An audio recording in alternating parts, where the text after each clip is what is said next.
Bismillahirrahmanirrahim.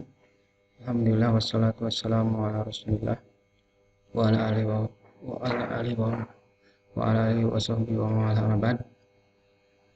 Baik, untuk santri kelas 9, insyaallah kita pada pertemuan perdana ini akan membahas tentang bab 1, yaitu tentang kelangsungan hidup makhluk hidup.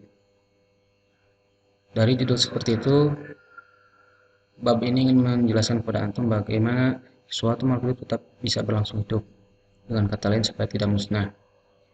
Ada 3 mekanisme atau cara yang biasa dilakukan oleh semua makhluk hidup di dunia ini untuk supaya tetap bisa berlangsung hidup dan tidak musnah. Yang pertama dengan cara harus beradaptasi, yang kedua dengan cara melakukan reproduksi, dan yang ketiga dengan proses seleksi alam.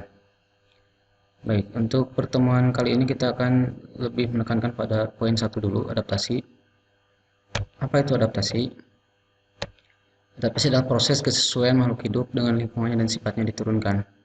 Mungkin sedikit ditekankan kalau kesesuaian terhadap lingkungannya itu adalah sudah kalian insya Allah pahami dari sejak SD, tapi yang sedikit bisa lebih tekankan pada poin sifatnya diturunkan, karena pada hakikatnya seperti itu.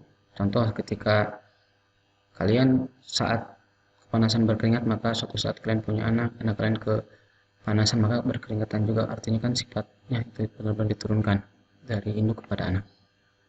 Macam adaptasi ada 3 macam. Yang pertama adaptasi morfologi, ini akan lebih dijelaskan pada pertemuan kali ini, yaitu adaptasi kesesuaian-kesesuaian yang berkaitan dengan bentuk luar tubuh, berkaitan dengan fisik. Nanti ada contohnya tentang bagaimana kaki burung, paruh burung, dan sebagainya. Yang kedua adaptasi fisiologi, ini insya Allah akan dipelajari pada pertemuan berikutnya. Bagaimana adaptasi fisiologi ini berkaitan dengan kesesuaian fungsi organ dalam tubuh. Kalau yang pertama tadi fisik luar, sedangkan yang kedua ini adalah dalam tubuh. Nanti contohnya pekan depan ada bagaimana sel darah merah, bagaimana pupil mata, dan lain sebagainya. Yang ketiga adaptasi tingkah laku, berkaitan dengan kesesuaian yang dengan kelakuan tingkah laku. Tapi di sini kelakuan yang khas, yang unik, yang jarang-jarang setiap makhluk hidup bisa melakukannya. Baik, langsung contoh adaptasi morfologi yang pertama, yaitu bagaimana contoh bentuk kaki burung. Bentuknya itu banyak macamnya. Yang pertama tipe petengger. Tipe petengger ini dicirikan dengan keempat kuku di setiap kaki seekor burung itu dengan formasinya 3 di depan dan 1 di belakang saat dia bertengger di sebuah dahan, contohnya pada burung pipit. Yang kedua, tipe perenang dengan dicirikan dengan punya selaput.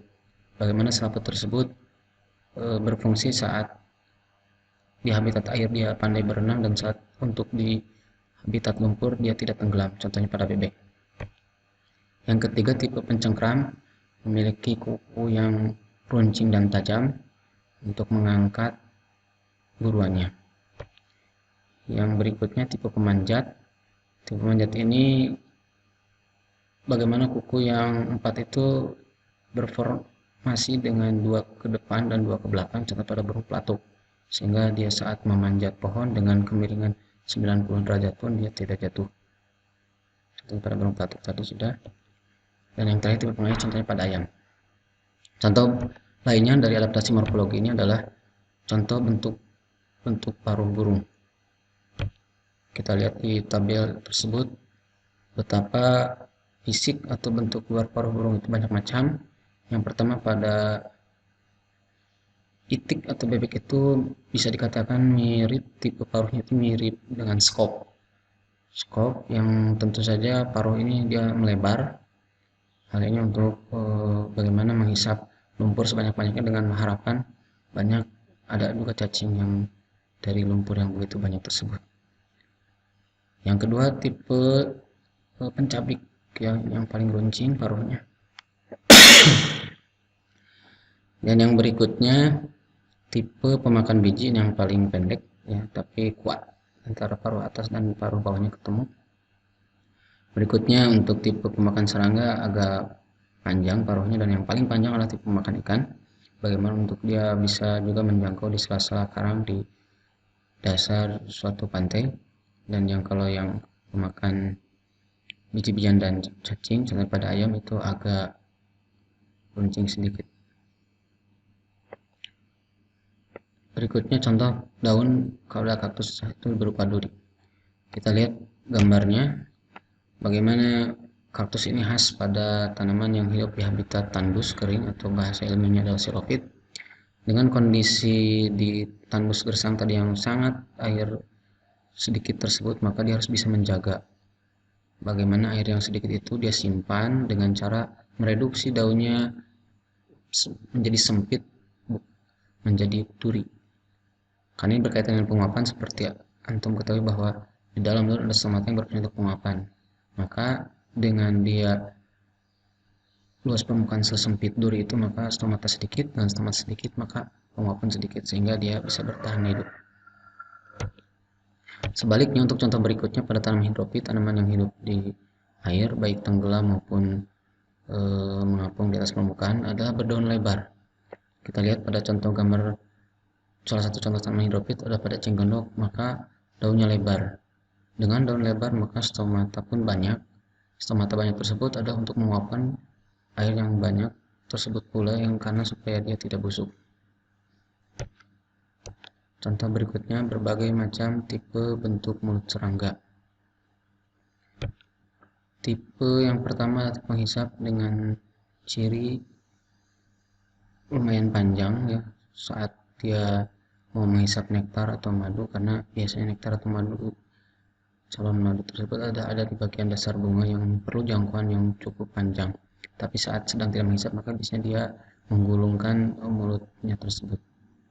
Yang kedua, tipe penusuk penghisap, contohnya pada nyamuk. Jadi jauh sebelum darah kita dihisap, hakikatnya kita ditusuk dulu.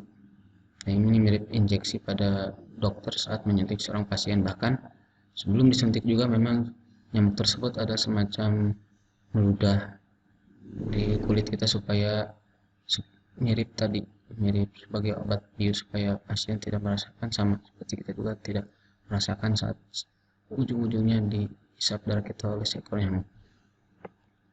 Tipe pemotong dicirikan dengan rahang atas dan rahang bawah begitu cukup besar. Dan yang terakhir tipe penjilat ya, contohnya pada lalat. Untuk gambar-gambarnya silakan antum pelajari lebih detailnya di materi yang dalam bentuk format PDF. Jadi mohon nanti setelah dibaca ulang, setelah nonton video ini, untuk bagaimana mengukur ketercapaian untuk materi yang di pertemuan perdana ini, maka antum tolong kerjakan juga kuisnya dengan sebaik-baiknya. Demikian yang bisa disampaikan, mudah-mudahan ada manfaatnya.